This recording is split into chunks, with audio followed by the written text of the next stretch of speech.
నమస్కారం, welcome to GK news 9. Telangana state power employees union 1535 ఇది 1998లో స్థాపించబడినది.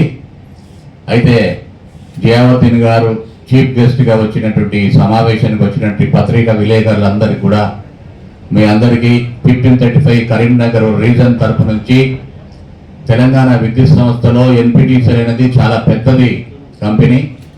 ఈ విద్యుత్ సంస్థలో అందరికీ కూడా ప్రజలకి అలాగే వ్యవసాయదారులకి ఇండస్ట్రీస్కి అందరికి కూడా సేవలు అందిస్తున్నటువంటి విద్యుత్ ఉద్యోగులు, ఇంజనీర్లు, అకౌంట్ స్టాఫ్, కార్మికులు, అలాగే ఆర్టిజన్ కార్మికులు అందరూ కూడా ఈ సందర్భంగా అందరికీ శుభాకాంక్షలు తెలియజేస్తున్నాము.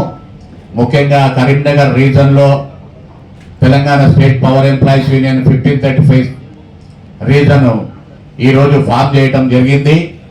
దానికి ముఖ్య అతిథిగా మన ట్రాన్స్కో నుంచి కళ్యాణ్ శ్రీనివాస్ రెడ్డి గారు, అలాగే 1535 యూనియన్ తరపుని సెక్రటరీ గారు రాధాకృష్ణ గారు, అలాగే ఎన్పిటిసిఎల్ నుంచి మూర్తి గారు, ముడిగ సీను గారు, ఈ సమావేశానికి వచ్చినటువంటి రాము గారు జన్కో నుంచి, కుమారస్వామి గారు, అలాగే ఎస్పీటీసీఎల్ నుంచి ప్రమోద్ గారు, శ్రీనివాస్ గారు, ఈ సమావేశానికి వచ్చినటువంటి 4 కంపెనీల నుంచి నా అధ్యక్ష కార్యదర్శులు ఈ సమావేశానికి వచ్చారు. మీ అందరికీ ధన్యవాదములు. అలాగే మా అడ్వైజర్ ట్రాన్స్కో రవి గారు, అలాగే మేము 2 మెసేజ్లు చెప్పదలుచుకున్నాము. ఇప్పుడు జియావుద్దీన్ గారు చెప్పిన విధంగా ఈ ఉద్యోగంలో విద్యుత్ సంస్థలో పనిచేస్తున్న ఉద్యోగుల్లో ఒకరైనటువంటి ప్రధానంగా ఆర్టిజన్స్ అనేవారు కూడా ఉన్నారు. వారికి సమాన యొక్క ప్రాతినిధ్యం కల్పించడానికి మా యూనియన్ ముందుకొచ్చిందని చెప్పడానికి సంతోషిస్తున్నాము. అయితే జియావుద్దీన్ గారి కాన్సెప్ట్, జమీరుద్దీన్ గారి కాన్సెప్ట్ ఏంటంటే, మరి ఆర్టిజన్ అనేవాడు కూడా విద్యుత్ సంస్థలో ఎంతో కష్టపడి పనిచేస్తున్నారు.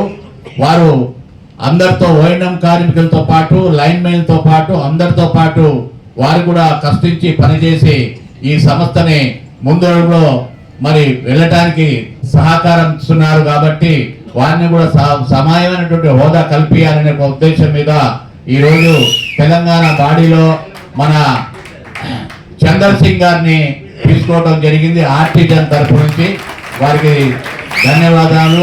ఎన్పిటిసిఎల్ నుంచి చందర్ సింగ్ గారిని ఆర్టిజన్ గా రాష్ట్ర నాయకత్వంలో తీసుకోవడం జరిగింది. అదేవిధంగా ఇంకా ఇక్కడ ఉన్నటువంటి రామ్దాస్ గారు, అలాగే ఇంకా మిగతా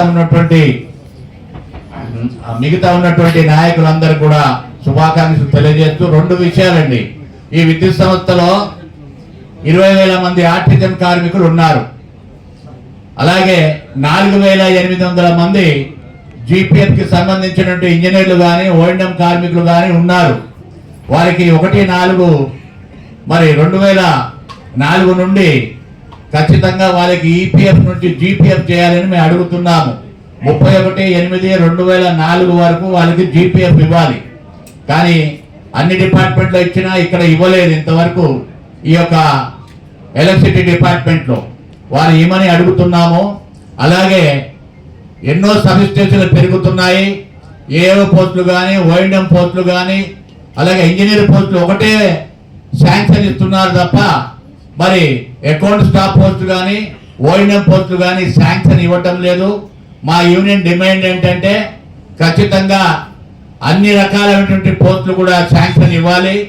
అదే మాదిరిగా మరి 20,000 మంది ఉన్నటువంటి విద్యుత్ సంస్థలో ఎస్పీటీసీఎల్, ఎన్పిటిసిఎల్, ట్రాన్స్కో, జన్కోలో 20,000 మంది పనిచేస్తున్న ఆర్టిజన్ సమస్య, కన్వర్షన్ సమస్య ఉంది. ఈ కన్వర్షన్ అనేది ఖచ్చితంగా ప్రభుత్వము, మేనేజ్మెంట్ కలిసి మరి వాళ్ళు చదువుకి తగ్గనటువంటి పోస్ట్ ఇవ్వాలని మేము అడుగుతున్నాము. ఇది ఒక జాబ్ కూడా పనిచేస్తూ ఉన్నది దీని మీద.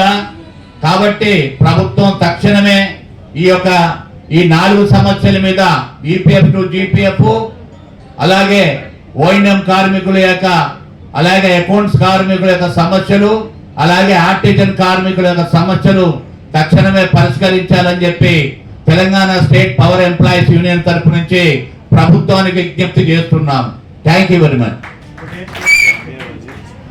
MA Wazir Telangana state power employees union మన సెంట్రల్ కమిటీ అధ్యక్షులు. Radhakrishna, Telangana state power employees union 1535 central committee ప్రధాన కార్యదర్శిని. ఇప్పుడు మా అధ్యక్షులు వజీర్ గారు చెప్పినట్టు తెలంగాణ విద్యుత్ సంస్థల్లో 4 కంపెనీల్లో ఉన్నటువంటి సమస్యలు ప్రధానంగా ఏదైతే విద్యుత్తుని ఇవాళ ప్రజలకు, రైతులకు రెప్పపాటు కరెంటు పోకుండా అందిస్తున్నారంటే దాని వెనకాల ఇంజనీర్ల శ్రమ, ముఖ్యంగా ఆర్టిజన్ కార్మికుల శ్రమ, ఓఎన్ఎం కార్మికుల శ్రమ, అకౌంట్స్ విభాగంలో పనిచేస్తున్నటువంటి ఉద్యోగస్తుల శ్రమ ఎంతో ఉన్నది. మేమందరము కష్టపడితేనే ఇవాళ ప్రజలకు, తెలంగాణలో నివసిస్తున్న ప్రతి పౌరుడికి మెరుగైన విద్యుత్తును అందించగలుగుతున్నాం. కానీ విద్యుత్ సంస్థలో పనిచేస్తున్నటువంటి మా యొక్క స్టాఫ్ కి అనేకమైనటువంటి సమస్యలు ఉన్నాయి. ఆ సమస్యలన్నిటి మీద చర్చించుకోవడానికి ఎన్పిడిసిఎల్ కంపెనీకి సంబంధించి ఈ రోజున కరీంనగర్ లో జనరల్ బాడీ సమావేశం ఏర్పాటు చేసుకోవడం జరిగింది. ఈ సమావేశానికి మా అధ్యక్షులు వజీర్ గారు, అదేవిధంగా మన చీఫ్ గెస్ట్ గా జియావుద్దీన్ గారు, మిగతా మా ఎన్పిడిసిఎల్ కంపెనీ అధ్యక్షులు శ్రీనివాస్ గారు, మరియు మా సెక్రటరీ మూర్తి గారు, రామదాస్ గారు, మిగతా కార్మిక సోదరులందరూ హాజరయ్యారు. ముఖ్యంగా ఆర్టిజన్ కార్మికులు నిరంతరం పనిచేసి సంస్థకి వెలుగులు ప్రసాదిస్తున్నారు. కానీ 23,000 మంది పనిచేస్తుంటే వాళ్ళలో చాలని జీతాలతో పిల్లల చదువుల కోసం, కుటుంబ పోషణ కోసం చాలా బాధపడుతున్నారు. ఆ ఆర్టిజన్ కార్మికుడు ఓఎన్ఎం కార్మికుడితో సమానంగా పనిచేస్తున్నాడు. కాబట్టి మేమేమంటున్నామంటే, మేము ఒక జేఏసీగా ఫామ్ అయ్యి ఆర్టిజన్ కార్మికులందరికీ ఓఎన్ఎం కార్మికులకు వలె ఏపీఎస్సీబీ రూల్స్ అడాప్ట్ చేసుకుని వాళ్ళందరికీ. Hi, this is Neha Shetty. Please subscribe to GK News. Hi everybody, subscribe to GK News.